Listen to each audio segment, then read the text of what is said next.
Good morning, all. So I'll directly go with the case. So this is a 56-year-old female who is having a low back pain with both leg pain since 3 years. Short stature, moderate obesity. Leg pain is more severe than back pain. Recent worsening since 4 months.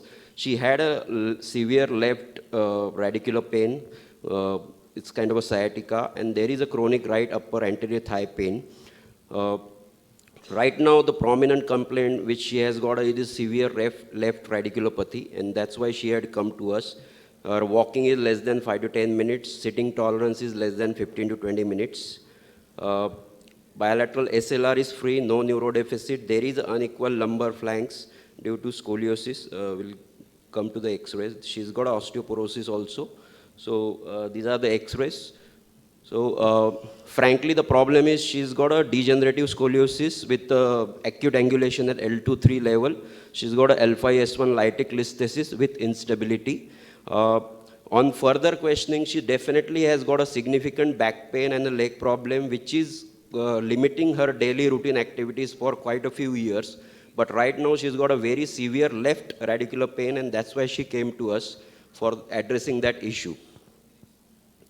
These are the MRI pictures. Again, we do have some more that it's definitely indicating L2-3 foraminal issue and the L5-S1 stenosis and the instability.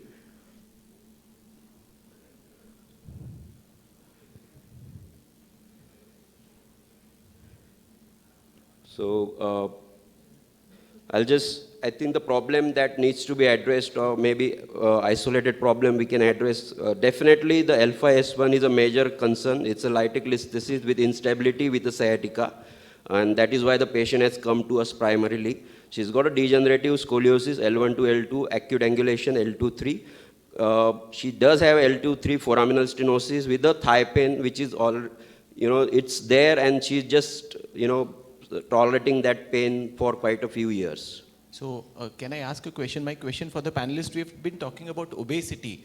So if a hypothetical situation where his BMI is about 35 and there is no deficit, but it's just the standing tolerance and walking tolerance is reduced. So what's your practice? How many of you offer first bariatric surgery, let the patient weight come down and then offer the lumbar spine surgery? That is one question I want to ask the panelists. It's a very nice question. First, somebody else to operate and then you operate what is remaining. All right, we'll start with Ajay. Okay, Ajay refuses to do it. Alok? I think it will totally depend on the patient to patient. I will actually see what the patient profile, what are the expectations. So touching such patients and trying to give all the cure, in my view, is not possible, number one. Number two, over the time I have learned you can't operate for future. You can only operate for present. So I will actually concentrate if symptom from which localization clinically and concentrate on that and tell the patient as such. I would agree with Alok.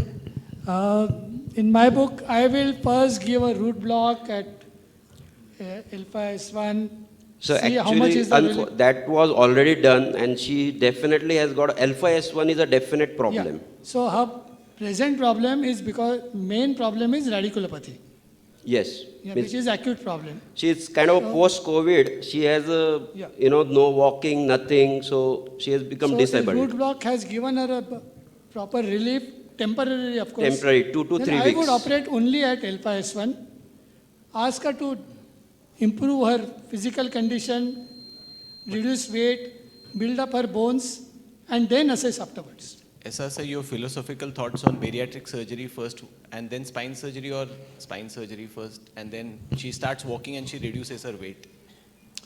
Yeah, very, very rarely only I have sent a patient for a bariatric surgery first. Done it for knee replacement twice, but not for spine surgery. Because as everybody has been saying, there are two principles. One is treat the presenting complaint. We have to look at the patient as a whole, but when you're coming down to your assessment, you have to look at the patient as a whole, but when you're trying to intervene, then you have to intervene for the presenting complaint that the patient came. If you're going to look at the whole sum of trying to cure her obesity, her degeneration, her lumbar scoliosis, her listhesis, and the radicular pain, then it's going to be difficult. So I would, if we have a proof now that her presenting complaint is due to a radicular problem in the L5S1, so I would restrict it to that. Okay. Yes, Rahul, you can. Any amount of surgery or intervention is not going to make her a young, beautiful woman, okay? So I think we should restrict to what Dr. Raja said as treat what is problem. With us, please. So while treating as a spine surgeon, we should have a spine clinic. It should include a good physiotherapist, a dietitian, pain therapist, and a psychologist also. If we take help of all these people, the results we will be able to go near 100%. Very valid point. Because what we are trying to do, we are trying to do the work of all other people. Separate it out, good spine clinic, so many people are working in multi-specialty hospitals. They can have it. So team approach is important. Yes, you can sum up the case, Dr. Rahul. So yeah, I think I took all the consideration and I did a big surgery. But fortunately now she's back pain, leg pain, thigh pain. Thigh pain is little bit there, but she's quite happy. On L2-3, I just did a one-sided, I didn't do the laminate. I just did one-sided decompression. L5S1, I did decompression with a interbody fusion.